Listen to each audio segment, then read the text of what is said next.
The Auburn Tigers continue to play one of the nation's toughest schedules, and this year will be no different. Let's talk about it on this live edition of the Uptempo podcast. You are now listening to the War Report Podcast Network.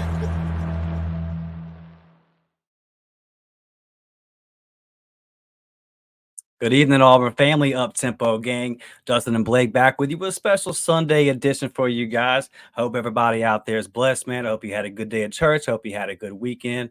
I'm doing all right, Blake. How are you tonight, brother? I'm doing well. Just had a great day at church with the fam and everything. Done a lot of praying this weekend, Dustin. The Auburn family, I feel like we all need to band together and pray for our guy, Brian Battie, and his family. And his brother tragically lost his life, and Brian's currently in the ICU fighting for his. And it's just a dark feeling, man. It's we might not know him personally, like the kids and the coaching staff and all that, but you feel connected to this program, and you feel like he's a brother. He's a family member, and it's sad, man, that he's got so much life to live, and it's stuff's got to stop, man. The gun violence has got to stop. It's got to come to an end. It can't be like this. It's whatever we have to do as a country to just eliminate it. Look, go back to getting on the blacktop and throwing hands. And if you get your tail kicked, stand up and say, hey, that's it. The beef's over. Go back to the old days, man. The shooting each other and all that. It's gotta stop. These people are too young, and it's sad to see that Brian. He's a part of our family, and he was on his way to have a promising season, and now he's fighting for his life, and hopefully he pulls through. I can only imagine what his family's going through right now. And another thing is look, this isn't about football anymore. This isn't about can Brian Battie play the 2024 season. This is about can Brian Battie live. All right, I don't want to get on Twitter and see, hey, can Brian Battie make it to the first weekend. I don't care to see that. I care to see, can Brian Battie make it out of this hospital. That's what I care about. And so, just when you lay down at night, hug your family members, because you never know. All it takes is just one simple argument. You going down the road and having road rage and saying something to somebody, and that's it. That's all it takes is you get into an argument, you going out to a movie theater or at a college football game or anything like that, man, and your life could flash just like that. So think about what you're doing.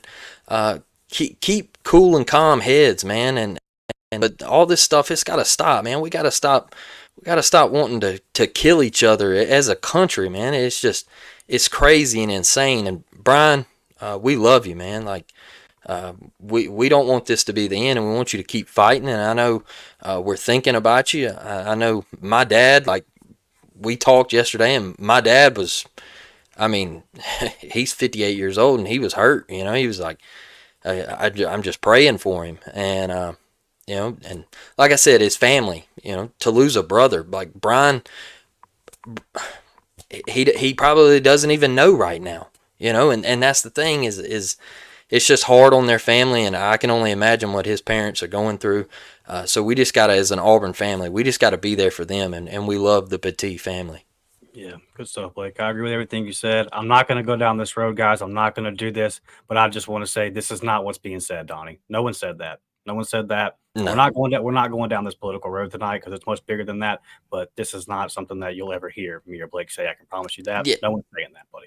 Yeah, I'm not saying take the guns out. I'm saying take your fist out. All right. Yeah. That's what I'm saying is you ain't gotta pull a gun, dog. That's not what I'm saying. Is you can fight. All right. If you got a problem with somebody, throw your hands. All right. Yeah, that's not what I don't care about Biden, Trump, anybody. I don't care about politics. I care about Auburn, and I care about Brian Battie, and I care about him continuing his life. That's what I care about. Yeah, absolutely. Good stuff, Blake. Yeah, I agree with everything you said, man. I'm with you. I see all in the comments. I prayed for him and his family several times today. It's tough, and it's very rare there's a situation that warrants this kind of violence, right? Like, it's just like you said, man. You can put your dukes up and handle a situation, and you'll probably wake up the next day and be like, that wasn't even worth me fighting about. Much less taking it to this extreme, and we don't know the story, we don't know the Yeah, details. It sounds like other people were harmed as well. Like you said, mentioned his brother being gone. Me and you both have brothers. I can't yep, imagine, if he that's a does fact. come out of this and he is alive and lives the rest of his life out, that's going to be a tough thing right there in itself, man. So just very, very dark times. As the Auburn family, we've done it before. We're going to have to do it again here. We're going to have to put our arms around his family and really Yep, kind of band together and show them love and do everything that we can. So Brian Battie, pull through, my guy. We're all pulling for you. To his family, the Auburn family's got your back. And yeah, I hate it, Blake. I really do hate it. yep. So let's go ahead and get in some of these people's comments. I got Tim, the Toolman Taylor is in the building. Chris is here as always. Richard with the War Eagle. Eric is in here. He says, best wishes for Brian Battie and his family. Unfortunately, this is the kind of thing that will eventually touch every man, woman, and child in this country. We live in a dangerous world. You're absolutely right, man. Times are wild out there, and it's as you can see here, it's already getting politicized and everything. And a young man's fighting Yeah. for his life, and people on Twitter asking, "Can he return kicks this year?" I mean, goodness gracious, man! Like, it's a wild, wild world out here for sure. And Devin is here saying, "War Eagle." Brett's in the building with saying good evening to everybody. So we appreciate all you guys for joining. I know that's kind of a somber start, but hey, on to some good news, Blake. I said it on the last one. I said, I am tired of Auburn not coming to this panhandle and picking up players. Yeah. And I'll be damned if they said, okay, we hear you.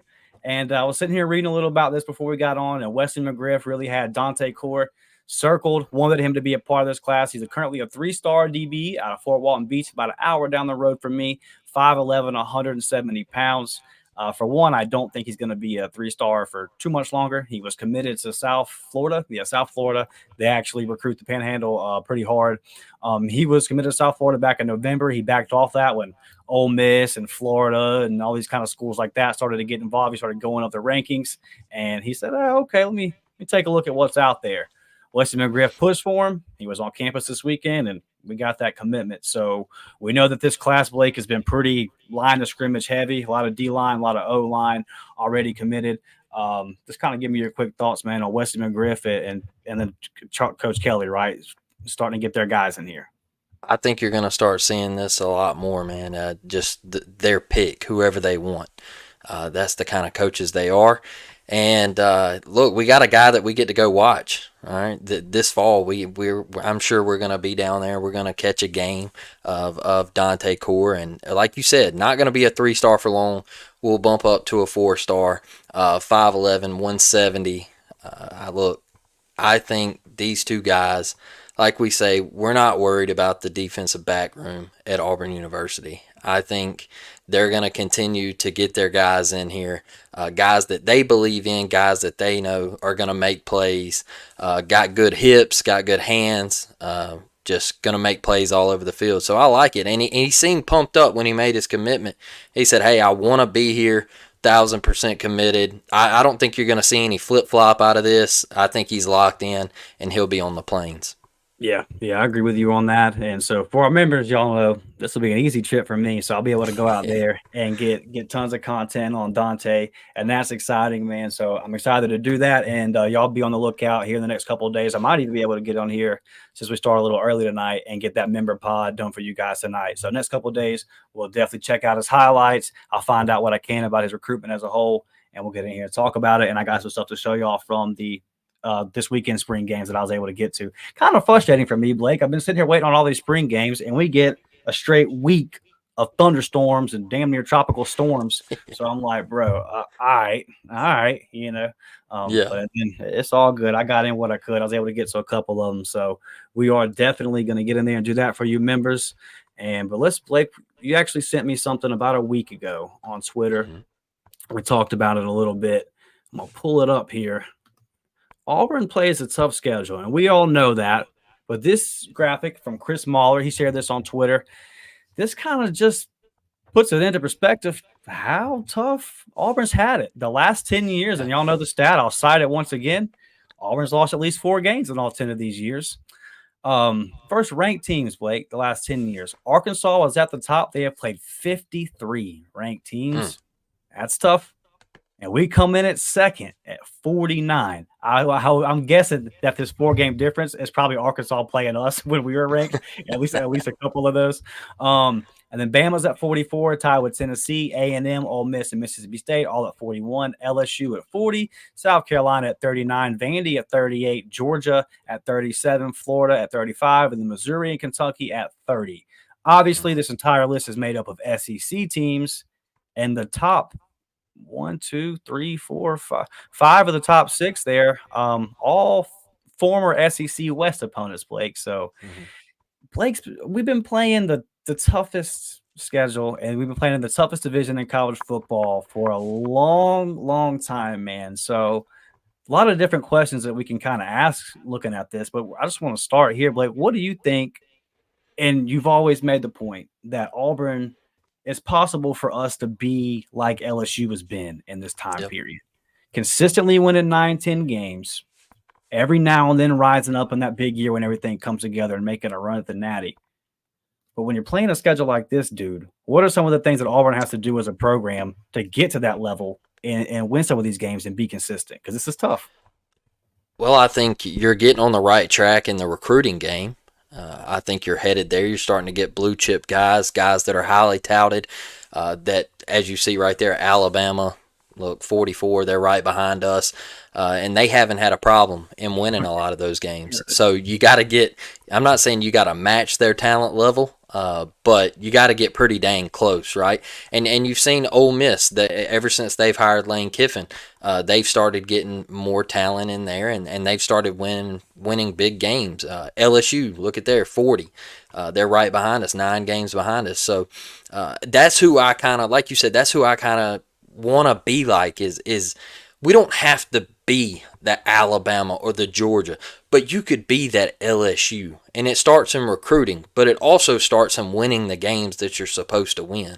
All right, you can't get smacked around at home by Penn State when they come to your crib. You can't get smacked by 30 plus when people like Penn State come in. That is one thing that I do respect Auburn, though, is Auburn will schedule an Oregon team straight out of the gate, and Penn State in a home and home. I will always respect Auburn for going out and scheduling those games and not being able to not being afraid to play those matchups and going on the road to Happy Valley at night. I think that speaks a lot about your program, and you don't have to play everybody on a neutral site like some teams across the state. They are going to Wisconsin this year in week 3, but usually it was playing everybody at a neutral site. So look, I think Auburn's got to beat the teams that you're supposed to beat, and when you get in those ranked matchups, there's some juice behind the matchup.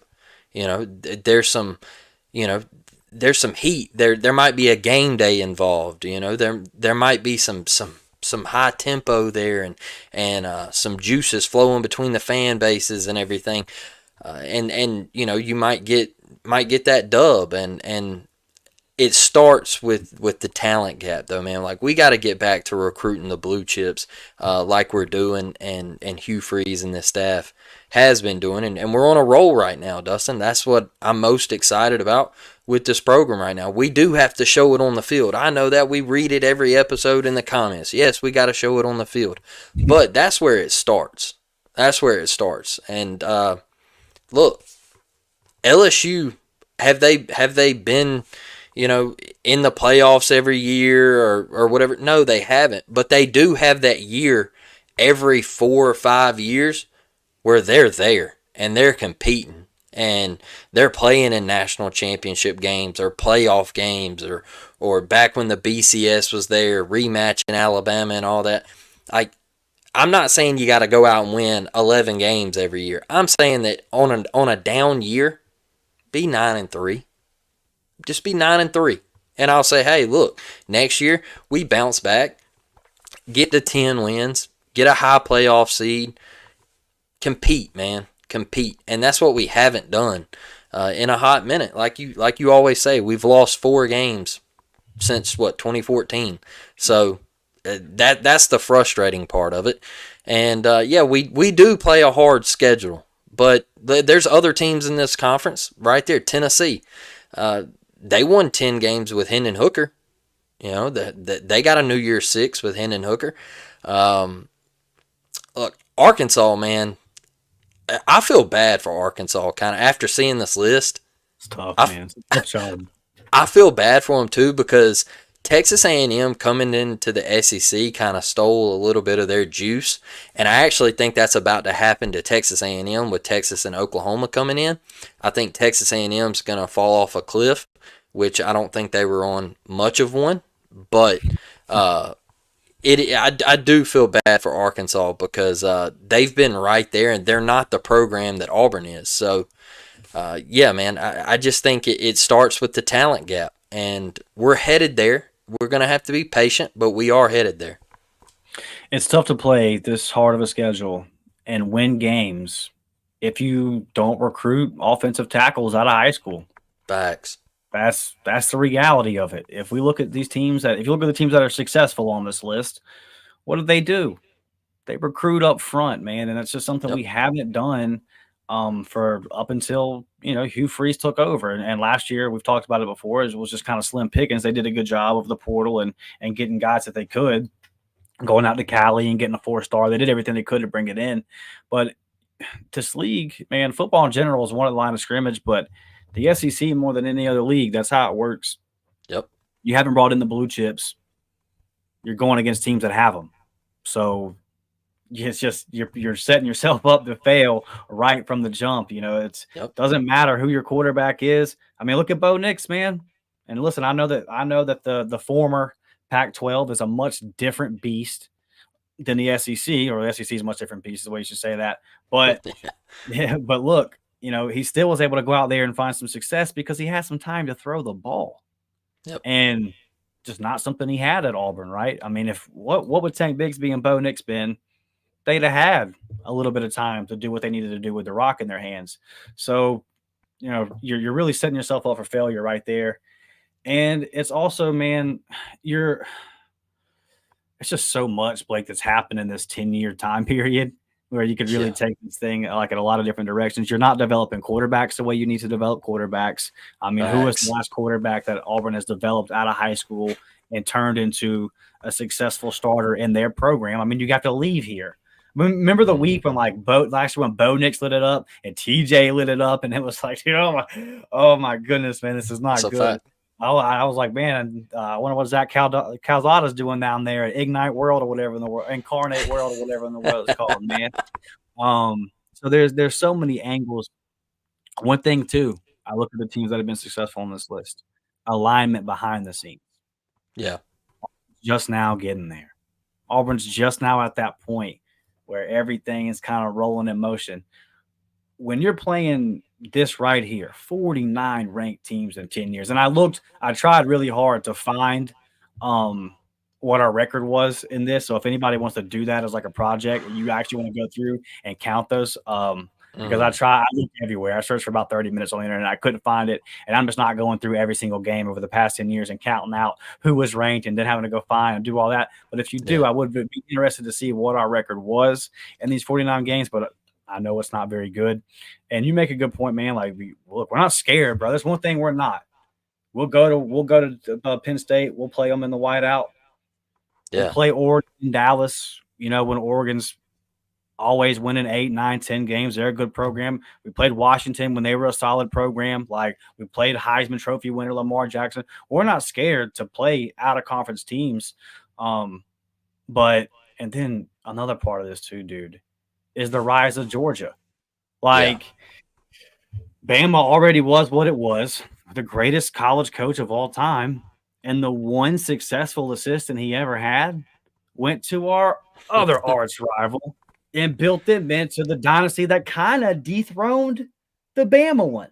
So Yeah. we just have ridiculous luck as a program of our two biggest rivals also being on top of college football and just kind of running everything. So it's like we got to recruit against these guys. Obviously Alabama recruiting in state. We're trying to recruit against them in state, and then we're trying to pull guys out of Georgia, and that just gets harder. Something that Auburn's kind of lived off of for a long time. That's pretty hard when the best program in the country is Georgia. It's hard to get the kids that you want out of there. But like you said, man, we're doing it. Georgia wanted Joe Phillips. They had the graphic ready, dude. They had the graphic ready for Joe Phillips. One more phone call with Hugh Freeze, and you see where he's playing football now. I think that's why the Kenyatta hire was so big too in Georgia, to get that back. And man, you look when Auburn was so dominant, and you looked at their roster, and it was just filled with Georgia studs. And Kirby knew that, hey, if I go to Georgia, I can offset Auburn and their pickings over in Georgia. And we're getting back to it. We're slowly getting there. Hey, patience. It's going to take time. But when I look at this list, boy, it screams how bad the SEC East has been the last 10 years. I mean, Georgia, look, I'm not trying to diminish what you've done because you've had some hellacious teams, but you have been playing absolute bottom tier SEC foes. I mean, Florida, 35 in the last 10 years. That's crazy. That's crazy. Seeing Florida next to last with Mizzou and Kentucky is wild. And they play Florida State every year, right? And Florida State's had their ups and downs, but like they've had some good teams in these 10 years. Yeah, and it just this list, when I saw it, it said, okay, look, Auburn just isn't scared. They're not scared to play anybody. Like I remember back in 2014 when we went to Kansas State, dude, the Little Apple on a Thursday night. On a Thursday night. It's like, why? Why would you do that? Like, that's just asking to lose, and everybody's like, oh, Auburn's going to go out there and beat them by 3 touchdowns. You watch the same Thursday night games that I watch? Because that's a death trap. You don't want to do it. And that is one thing I can say about Auburn. Look, we might not win, 9-10 games over the last 10 years, but we weren't scared to play anybody. We'll go toe-to-toe with anybody, anywhere, at any given time. So I do respect that part of it. And, yeah, the SEC East, that's sad, man. It's truly sad. But then it also makes me look at the rest of the conferences and say, where y'all at? Where y'all at? Well, I'd love to get me some of that Big 12 schedule in action, dude. Please. What happens? Serious question here. What happens to the 2017 Auburn team if they play in the Big 12? They go undefeated, at least up to the playoffs? I mean, yeah, that's fair to say. Because look, even in the Big 10, you want to knock other conferences, and let's talk about the Big 10. Everybody wants to say that's the second best conference, but who in that conference is ranked every year? It's Ohio State, Michigan, Penn State. Every now and then, Michigan State will have a year. And then Iowa, like on that west side, is and Wisconsin every now and then. Like they went through their struggles. Now they got Luke Fickell and all that. So it's like you have 3 legit teams in that conference. Auburn was playing in the SEC West, where you got Alabama, you had the rise of Ole Miss, you had Dan Mullen in Starkville, and they were on top of the world for a little while. Auburn had to go through that. I had to Coach Shaw, but ask you this: is Mississippi State in their best stretch ever? I mean, I know last year was tough, but Dan Mullen, and then when they passed off to the Pirate, they were winning games, dude. Yeah, so Dan Mullen took them to, when he had Dak, they went to number 1. They lost to Alabama. They played in a New Year's Six and all that good stuff. And then they passed it off to the Pirate, and they were winning 8 games, 9 sometimes when they won bowl games and stuff like that. So, yeah, this 10-year stretch from Mississippi State, you had to deal with that. And everybody, I think we're 6-5 over the last 11 against Mississippi State. So, yeah, I mean, you had to deal with the rise of Mississippi State, and you had Texas A&M come into the conference, and they've had some pretty decent teams. They had some stretch runs there, and then obviously LSU.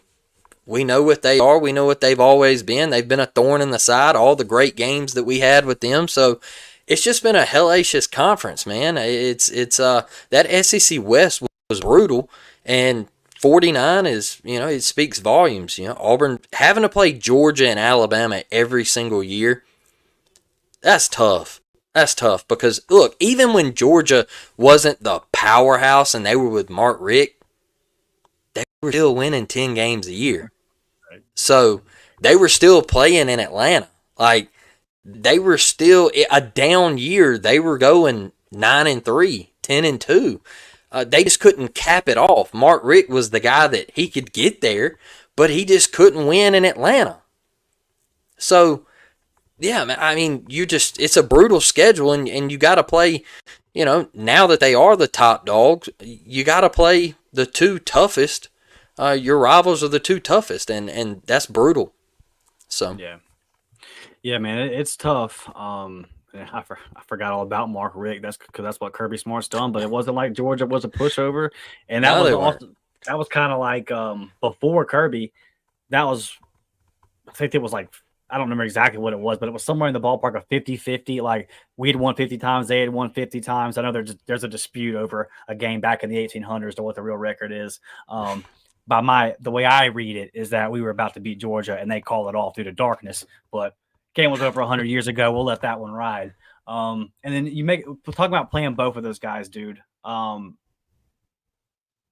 aiming corner aspect, now that's out of the picture now, but for a large portion of this 10-year stretch here, and for the long portion of Auburn's history, you're finishing the season with Bama, Georgia. And then when they added Missouri and A&M, it switched the schedule up to where it was home and home and then away and away. So every other year, you're finishing the season going on the road, Georgia, Bama. Like, man, that's tough. That is, that's just, there's nothing. There's nothing tougher. There's nothing tougher in the country than that. And that's why I know 04 doesn't fall within these 10 years, but that's why 04 will piss you off, because it's just like, buddy, I hate to tell you guys, but USC and Oklahoma did not play nearly the schedule that we played, man. Like, and it's not even remotely close. I remember watching USC struggle versus Fresno State and things like that year. And so it's super, super daunting, Blake. But here is the part that should give everybody hope. And I want to get to some of these comments, and then I want to ask you about it. What you got, brother? No, I was just going to say that 2003 game kept us out of that 04 game. Yeah, see, that was one of the comments I had pulled up. Big Matt asked, we played USC in 03, wasn't it? We did. And I saw Brett had answered your question saying we played in 02 and 03. Yeah, dude, 03, probably one of the more disappointing seasons in Auburn history. You could make the argument that team was a little more talented than the 04 team, maybe. I mean, some of the linebackers that ended up going pro off that team, and Brandon Jacobs was your four-string running back that year, killed a kid at Vanderbilt on a kick return. So, yeah, we did play them in 03. We played them in 02 as well as a home and home, and we didn't fare well in those games. And then fast forward to 04 the next year, and it's like, please, now we're ready. Now we're ready for our shot. And unfortunately, man, we didn't get it. C is in here. We appreciate you, brother. James Barnett is in here as always. We appreciate you, big guy. Tim says he wouldn't want to know what that record is. Yeah, I hear you. I was just kind of interested as we were doing the episode, but listen, it's definitely probably not the best. And that's one thing about Tubbs, man. Tubbs won the big games, y'all. That's why I love me some Tubbs. Is obviously the success over Bama, and I think he was 5-5 versus LSU and 5-5 versus Georgia, if I'm not mistaken. So I'll take that any day. And then he won them big games. And we have not won them big games. Rodney in here with the 1999 super chat. I encourage everybody to be like Rodney. If you want to be cool, follow Rodney. Do what Rodney does. Ask yourself, what would Rodney do in this situation? Rodney, appreciate you, brother, man. I appreciate you always supporting the podcast. It helps us out a lot, buddy. Bob says we will start 5-0 and finish 8-4. that seems like a reasonable proposition. And if the football genie came down today and put a gun to my head and said, "You take this," I would say, "Give it to me, dude. Rick James, give it to me, baby." It's a fact. And then let's see. I think that's what I got right there. So I'm gonna ask you this question now, dude. So we see this. We're talking about how tough this is. Bringing up 04, they only let 2 teams in. Fast forward a little bit, and it was 4 teams. Now it's 12. Now, if some of y'all might not know this, I actually just learned this about a month ago. You got to go read the details of the college football playoff. It's not just the 12 best teams. There's some conference tie-ins and that kind of stuff. The highest ranked non-power 4 team gets an automatic bid. And just for reference, last year that would have been a 24 ranked Liberty. So there's gonna be some teams in here that probably don't deserve to be in here, and hopefully all that gets kind of changed around. Who got beat 42-6 by Oregon in the Fiesta Bowl? So. Yeah. Some of this, I know they're trying to make everybody happy, man, but some of this stuff is just devoid of reason. But there are still, even all that being said, there are more playoff spots available than there ever have been. I tend to think that Auburn will get the benefit of the doubt. They showed us last year with FSU. All right, push comes to shove, man. Strength of schedule is going to get you over the hump. I know a lot of that's about the QB, and we can make the argument all day if Hunter doesn't get hurt, FSU probably makes it. If they played a tougher schedule, they would have a lot more of an argument. They kind of, that door was open because of what their schedule was compared to Alabama's. And so there's more spots available. I don't think we have to go 11-1, 12-0 to make it to the show anymore, dude. Am I wrong on that? No, you're right. You're right. And look, I'll touch on the Florida State thing real quick is because last year when I was going through, they should have made it, they shouldn't have made it, and all this. Look, Kentucky kept Florida State from getting in. All right. And I know that goes way over people's heads, but Kentucky beat Louisville the week before. All right. And Louisville ended up playing in the ACC championship game against Florida State. And that's what they were looking at is, okay, well, we just watched Kentucky beat Louisville, and you're here with a third-string quarterback, and you can't get no offense going. You're struggling to score. What it ended up, 16-6? That was the final, something like that. So they were looking at that saying, well, how do you expect us to put you in? All right. So I still think, even their strength of schedule, if they could have mustered up, just beaten Louisville, 30-6 or whatever, Florida State gets in. If they would have looked just a smidge of playoff worthy on offense, they would have gotten in if they would have put up some numbers. All right. But they didn't. And Kentucky had just beat Louisville. And they're sitting here going, well, Kentucky's a middle-of-the-pack SEC team. Alabama beat Kentucky by 4 touchdowns earlier in the season at their place. So why are we going to put Florida State in? So with the strength of schedule, I think it's a blessing that Louisiana State University falls off your schedule. I know it is a hype game for Auburn. I get it. The rivalry is so much fun. But I think it's a blessing that we don't have to go through that gauntlet anymore. I know Missouri is up, all right? And I know when it got announced, we were like, oh, man, we get Missouri. Well, now they're good, all right? Yeah. But let me tell you something. I would much rather go to Como than I would Death Valley. Send me to Como. I'll take it 10 out of 10 times before I want to go down there to Baton Rouge and play in that ruckus place. I mean, it's hell. And I'll take that 10 out of 10 times. All right. I think losing Ole Miss right now, where they're at as a program with Jackson Dart returning and everything, I think that's a blessing. All right. Give me Vanderbilt. Give me Kentucky at Kentucky. I'll take that all day. Give me at Kentucky. I'd love to go there. All right.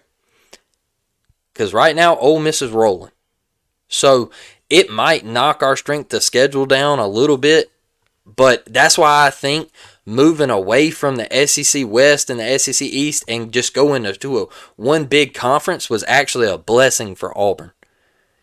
And now I think in the future, when you drop some of these teams, add some of them, and the way the schedule is going to work out, we're not having to sit here and play Alabama, LSU, Ole Miss, Mississippi State, Arkansas, Texas A&M every single year, man.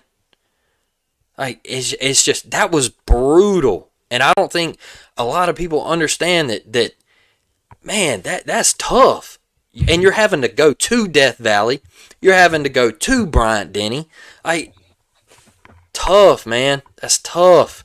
And I think the way it is now, one big conference, it works out for Auburn in a better way. And now your schedule is going to be a little bit more favorable, and you don't have to go 11-1 to be in consideration of, well, is Auburn going to be one of the 4 teams in? No, you got 12 this year, and next year it's 14. So when we break it down, you're going to have a conference champion from the SEC, Big Ten, ACC, and then Big 12. What's right? Big 12? I keep Pac-12. I keep forgetting that they're no longer a conference, bro. Yeah. Yeah. So the Big 12, all right, and then you're going to have Notre Dame. Look, they're going to put Notre Dame in there. If Notre Dame goes 9-3, they're giving Notre Dame a playoff spot because of the money that they produce. All right, that NBC contract is just flowing, and they love them. So they're going to put Notre Dame in.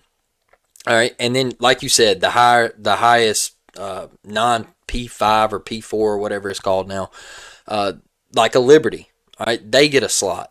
So that's 6 slots. All right, so that leaves you with 6 at large, right? Mm-hmm. That's all right. So you got to start thinking the wins and losses.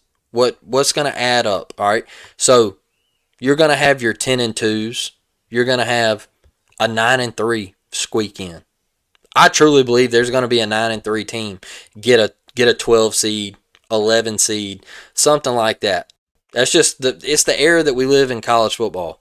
Like, teams lose, man. You pull up the poll from last year, like you look at the final rankings, like the 12th team is like Utah, 9-3. So you're going to have a 3-loss team in there. And playing in the SEC, if Auburn goes 9-3, you're going to be right there at the fringe. And next year it goes to 14, so it gets even better. I think this is a plus for Auburn. You don't have to deal with the gauntlet of the SEC West anymore. And I think it's a blessing, bro. I really do. Like, I know we still got Georgia and Alabama, but looking big picture, is Alabama still going to be the daunting Alabama? Is it still going to be where we're looking at the beginning of the season going, damn, man, like, Nick Saban, like, we got to deal with him, like, that defense? I just don't think they're going to be that. Do I think they're still going to be good? Yeah, but Kalen DeBoer, you got to show me first. And I think the more I look at it, it's in our favor. And we just got to produce, man. We got to produce it on the field. Yeah, even if DeBoer is good and he has a nice tenure at Alabama, he's still not going to be the greatest coach of all time. So Exactly. it may not ever be an easy game, but you would have to think just by default it gets a little bit easier. He also doesn't fear me defensively. That's what always feared me with Nick Saban. It wasn't the offense, or he had that little stretch with Lane Kiffin and Steve Sarkisian that things were scary, but it was always the defense. Like, how are we going to go and muster up points on Nick Saban? How are we going to attack that defense? They even had a great game plan for Cam. Cam's just a freakish athlete, and we had some dudes that made some big plays that day. But that was the thing with Nick, man, and Kalen just doesn't give me those vibes of, hey, he's a top defensive mind. So, yeah, I love it. Like, LSU, I'm going to miss the rivalries. And I know we're going to get to play them here and there, and it's going to be fun to re-link up and all that good stuff. But, hey, miss me with that. Like, I'm trying to get to the college football playoffs. LSU and Auburn's fun, but I'm trying to get to the college football playoffs, and I'd rather play Texas A&M than I would LSU. So that's how I feel on it. I hear you on that. Steven says that no divisions helps Auburn and Penn State the most out of any schools. Yeah, it's hard to argue that, and it's hopefully this tough strength of schedule under this new system that Auburn has to play will finally come to our benefit if we can, obviously win some games. And if you go 9-3, then you're going to be on the edge there. Then it kind of becomes the question of what do those 3 losses look like? They're going to have to be close, obviously, and then you're going to have to still have some good wins. 10-2 though. Auburn goes 10-2. Oh, you're with the schedule that we play, and we're going to be in the playoff every time that we do that. So, it's. I look at it and I'm like, all right, man. And then how hype would a home playoff game at Jordan Hare be? Like, oh my god, dude, that'd be sick. That'd be sick. Hey, I'm fine to wherever if it's on the road if we make the playoffs. All right, I'm there. But Dustin, just say this year. I'm not saying this is going to happen, but this year, say you lose a 3-point game at Mizzou. You lose by a touchdown in Athens, and say you lose by 6 in Bryant-Denny. You finish 9-3. Those are your 3 losses. That team deserves to be in the playoffs. Yeah, facts. If it comes down to that 12th spot, and there's a 9-3 team on the table, that team deserves to be in the playoffs because Mizzou's going to win games. They're going to be top 10, top 15 in the country. Alabama's going to win games. They're going to be good this year. There's too much talent on that roster. And Georgia is probably going to be the best team in the country. So if those are your 3 losses, I think you're right there knocking on the door. And that's kind of my point here is hey, Ole Miss, LSU, it's been fun. It's been real. But we're trying to get into them playoffs, baby. The one thing I hate about the Ole Miss thing is because of the Lane Kiffin stuff and all that, it's like that rivalry's never been hotter, and then we don't have it. But, I hear you. Going on the road to Mizzou, that's going to be tough. Like you said, it pops up all of a sudden where it's like, oh, this is definitely not a gimme no more. Now you got to face the best wide receiver in the country. But just that's the new thing, man. With this new system is just look good. You're still gonna have to you're gonna have to win your fair share of games. You're not gonna go 8-4 and like I said, 9-3, and you might not make it depending on what other teams do. You put yourself in a dangerous territory there. And you get to 10-2, man, and all of a sudden you got a real good opportunity to go dancing. I want to get in here to get some of these comments before we go to our final segment of the night. Rodney says, I don't know what it is, but people don't like Auburn. 2004, we went 13-0 in the SEC and did not get a chance to play for the SEC title. And I think we had the number 1 defense in the country. Brother, that's one of the best defenses of all time. And I'm not just saying that. That's statistically, they are one of the best defenses out there. I think they gave up right under 7 points a game, if I'm not mistaken. I know it's somewhere in that ballpark. So, yeah, dude, one of the best teams, in my opinion, that college football has ever seen. They didn't even get a chance to show it. Tim says, 2004 still hurts. It'll hurt forever, man. That one's going to hurt forever because I just firmly believe that team, it would have been close, but I think that team beats USC. I just think that defense is too much. I don't think that USC would have been prepared for 4 quarters of what Auburn was going to bring on both sides of the line of scrimmage. And I don't really think that Matt Leinart would have been able to throw the ball all over the field on that secondary. And they don't. So then they would have had to try to establish the run, and I don't see that happening. And I don't see them stopping Cadillac and Ronnie over 4 quarters. And we saw it.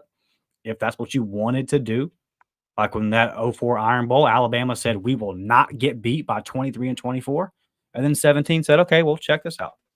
So, 2004 team, deadly. It's always going to hurt, brother, but they're national champs in my book.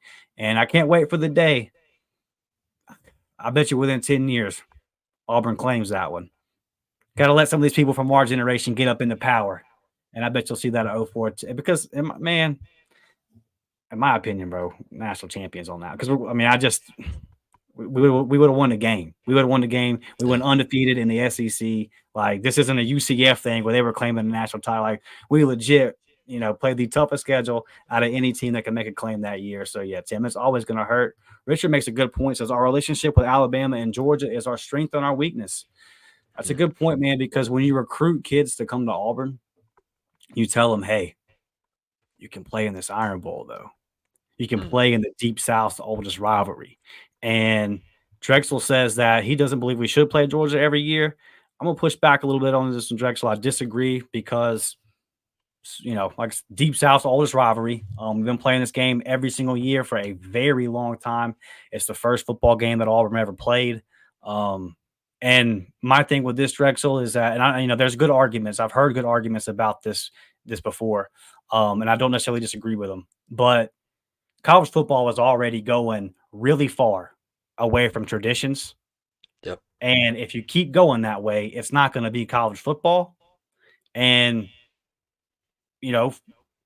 for people like us that since 1992, I've seen Auburn versus LSU every year be one of the craziest games. And now I'm not going to have it. So for a lot of reasons that Blake said, I'm okay with it.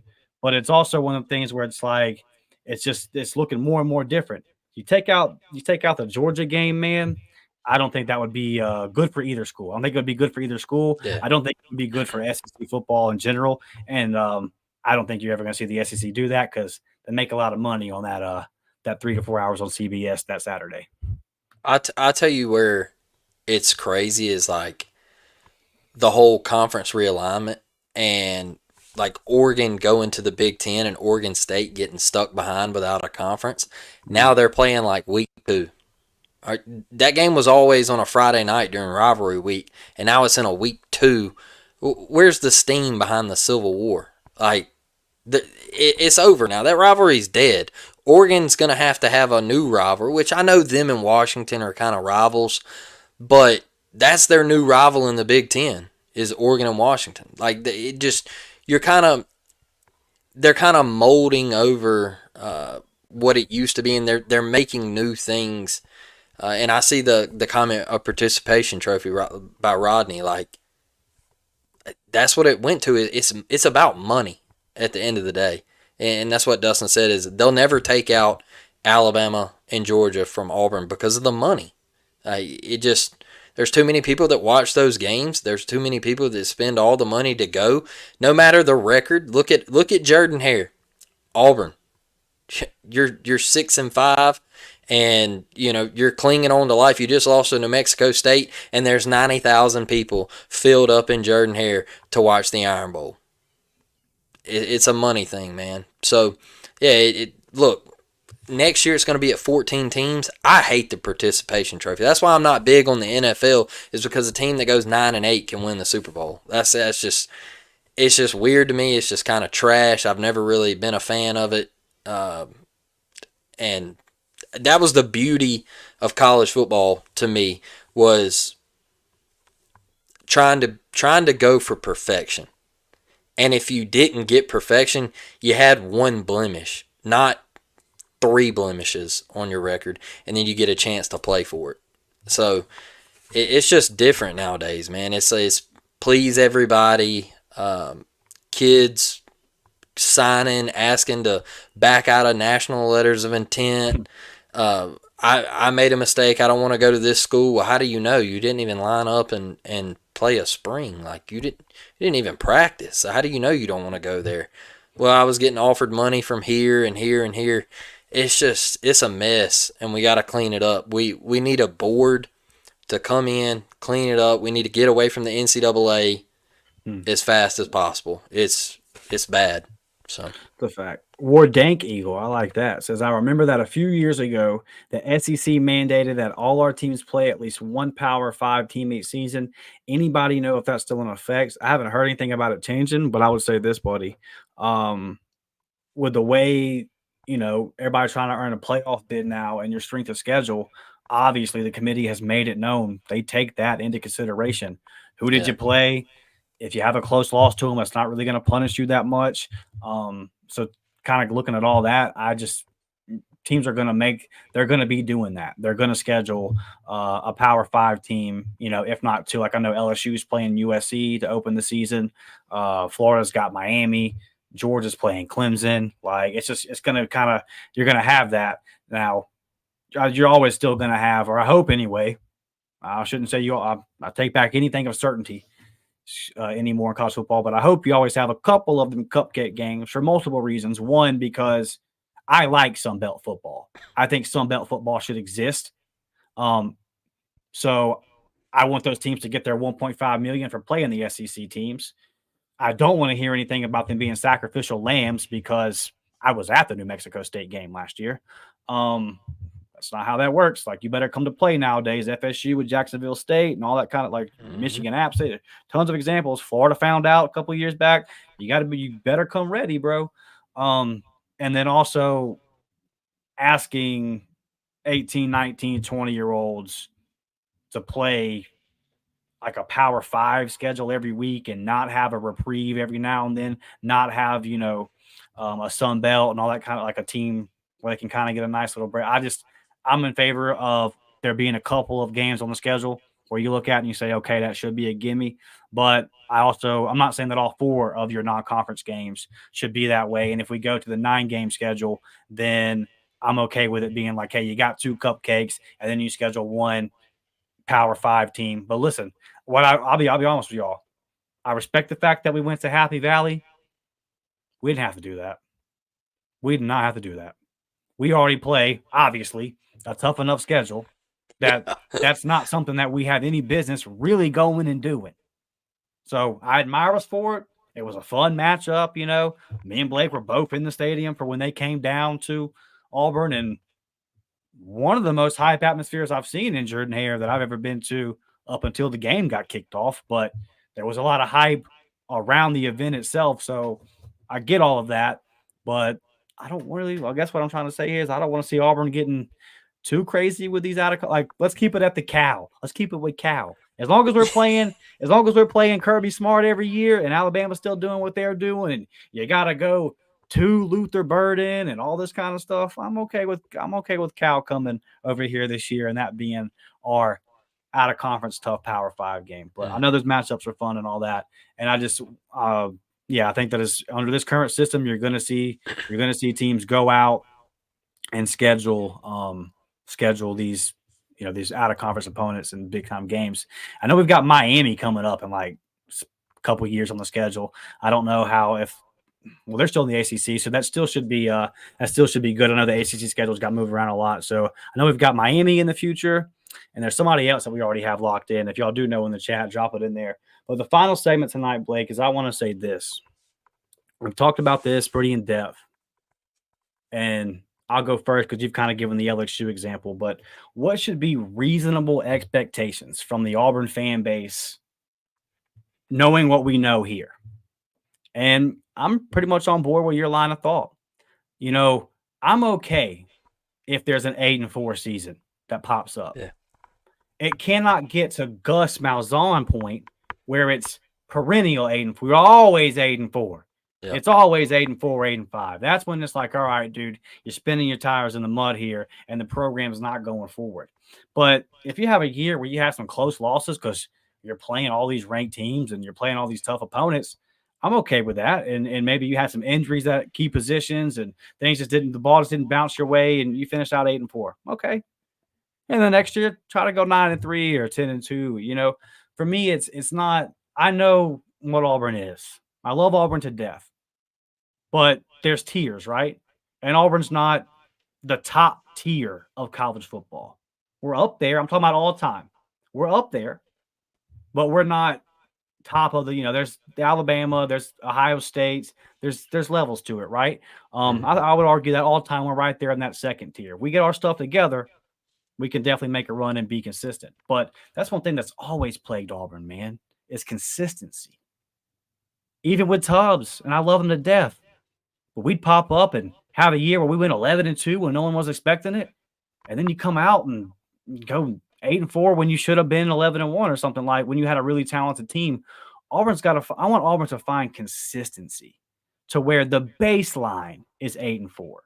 That when things go bad, that's where your program falls to. And when things are right, I'm not asking for Auburn to win national titles every 5 years, but I want you to be in the conversation for it once every 4 or 5 years.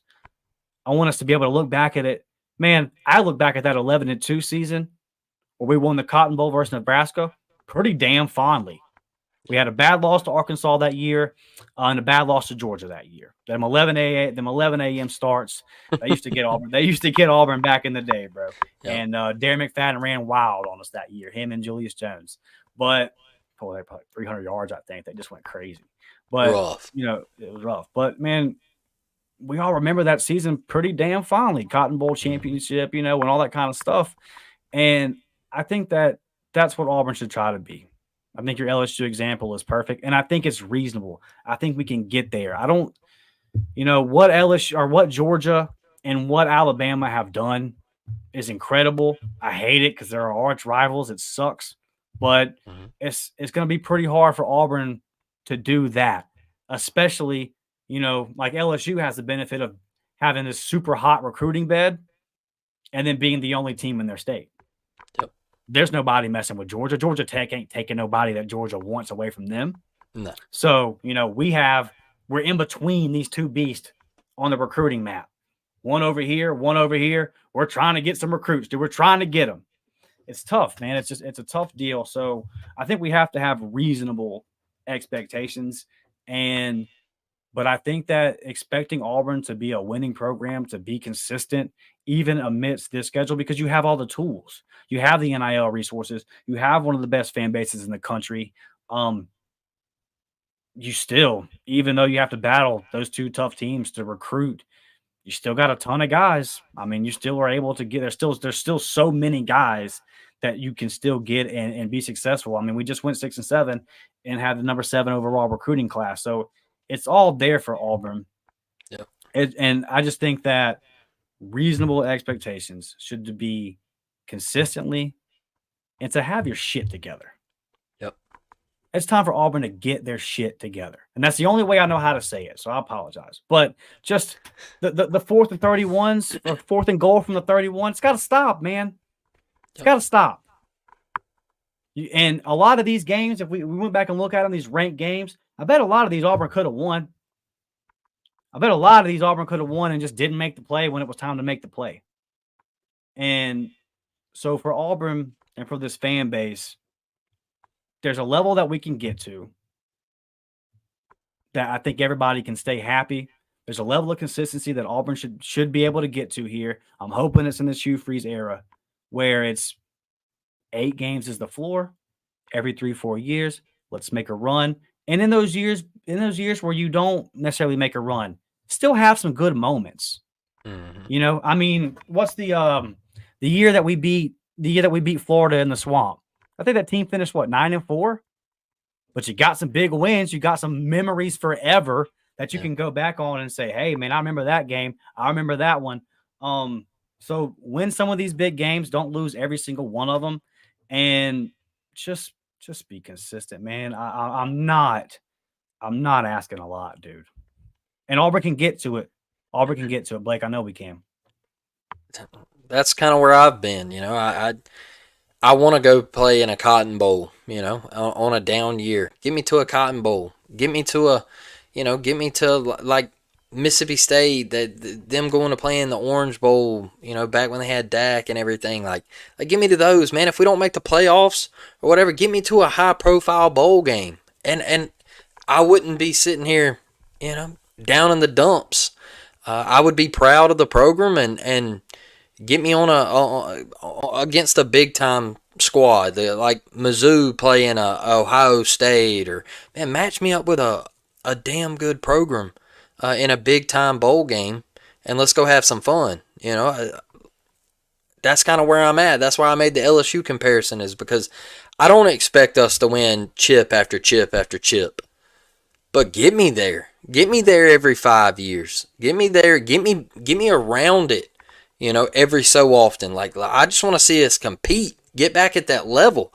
I'm not asking you to go out here and go back-to-back like Georgia did and then be in Atlanta the next year with a chance for a three-peat. I'm not asking you to go on a 15-year dynasty like Nick Saban and Alabama did. I'm just asking you to be serviceable. Just get back to, hey, where, like you said, we walk into the swamp, We knocked down the Gators. There's some memories. There's some games that we can look back in 8 to 10 years and say, hey, man, that was an Auburn classic. That was a hell of a season. There's guys we can pinpoint from that roster and say, what a career they had at Auburn. Man, how many guys can you pinpoint from these past couple rosters at Auburn and say, hey, that's a hell of a career? Not many.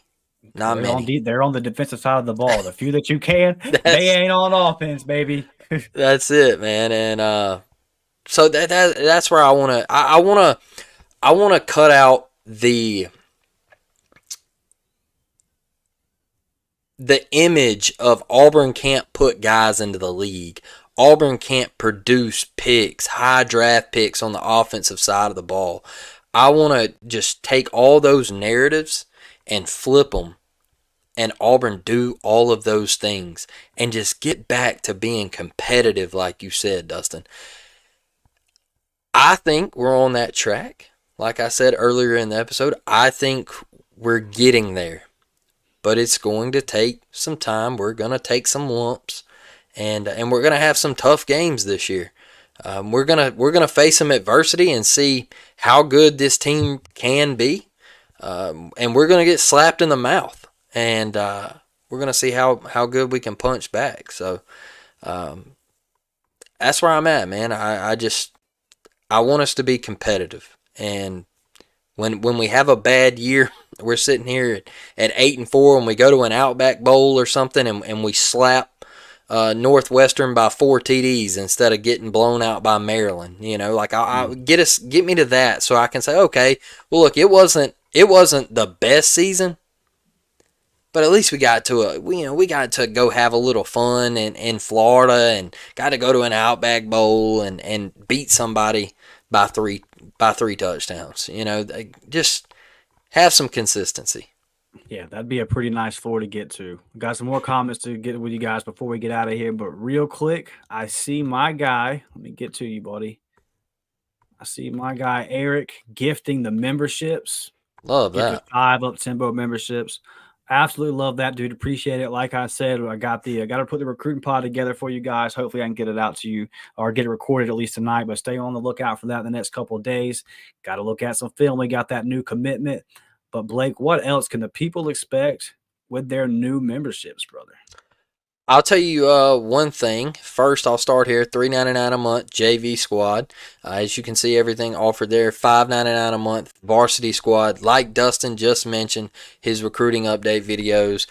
Join that. Game day group chats, always popping, man. And look, the new college football game is on the way. July 19th drop. We're going to have some online dynasty modes, all that good stuff. Things are endless with that game right now. The excitement is real. And I'll tell you one thing that we're going to be adding to this is we're going to have a segment this fall, college football, betting with Blake. We're going to have a system where you can send 3 bets a week. And look, you don't have to put money on these bets. I'm not asking you to do that because we know how gambling can be and we want to be responsible. I'm just saying that you send us your 3 bets of the week, and we will keep tabs on a standing. And the winner at the end of the college football season will get some merch. We'll get something from us that we're giving back. And we're going to have some fun with it. We're going to be dropping all kind of cool stuff. Like Dustin said, spring games, all that content. We're going to go this fall like we did last year, watch recruits from around the area, around the state, wherever we can go. We're going to be pouring out the content, brother.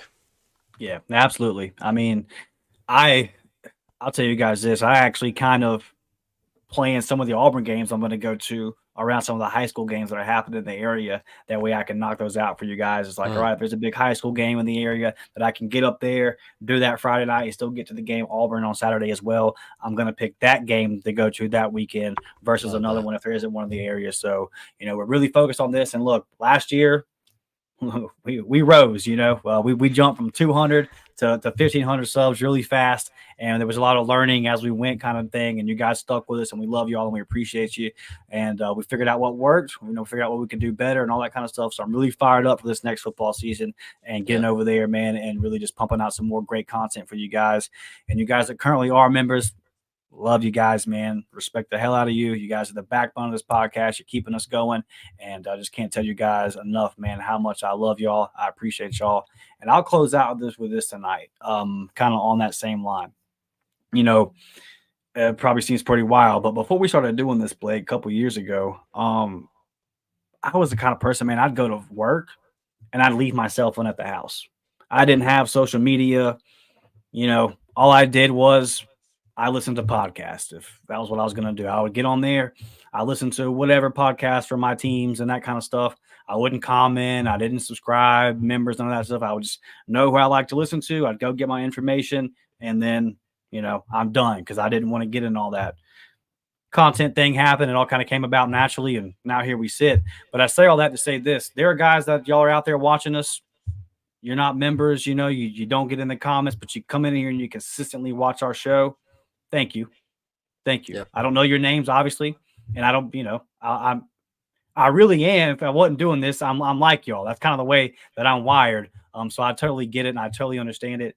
And, you know, we get all these views, and there's only so many comments and members and all that. So I know there's a big portion of you guys out there that are watching. My guy Leighton, actually, on Twitter, he messaged me about a month or two ago and said, "Hey man, love the stuff y'all are doing. I never comment. I watch every show, which you'll never see me in the live stream. That's just not me, or the live chat. That's just not me. But I love you guys." So for everybody out there that is like that, thank you. Everybody that watches this show, man, thank you. I appreciate you. If you're listening on podcast, I love you. Thank you. That's a big way how I listen to my podcast too, because you can put your Spotify on and just minimize it versus YouTube having to have it up and all that kind of stuff. So however you listen to us, man, wherever you are listening to us, you guys supporting us. And it's May 19th. And we're in here talking about football. And we've had 65 to 70 people at one time in this live chat, holding strong right now at 55. So you guys are awesome, man. You guys rock. I love each and every one of y'all. Hit that thumbs up, subscribe to the channel. That's all I got tonight, Blake. I'll end on this. Santiago and Rodney, how do you become a member? You should be able to use desktop version and go to our page, go to the home page, and there will be a join button in the top right of our home page. You click that and it should give you the option to become a member right there. You can do the JV or varsity, whichever you prefer. And we greatly appreciate everyone that joins us for this podcast. It has been awesome growth, and we love Auburn just like you love Auburn. So we're going to be real with you.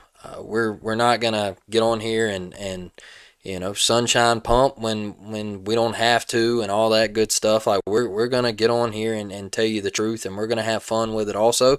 And we're going to give you some really good membership stuff and behind the scenes stuff, and we're going to bust our tails for you because, yeah, we do love Auburn. I got a tweet last night saying, "How are you still watching this Auburn baseball team?" Because I love Auburn, all right? Right. How are you still watching Auburn softball at 2:30 in the morning? Because I love Auburn, all right? Watching Maddie Pinta last night was absolutely incredible, all right? And they're playing right now. I'm about to get off here and go watch them. Shout out to them girls for fighting their tails off last night, getting in a jam late, and they're awesome, man. Battle tested, and good luck to them tonight. So, yeah, we love them, and we love each and every one of y'all. War Damn Eagle. Yes, sir. We will be back Tuesday night, 7 p.m. Y'all know the deal. We will see y'all then, man. It's War Damn Eagle. Until the next time, we're out of here. War Damn.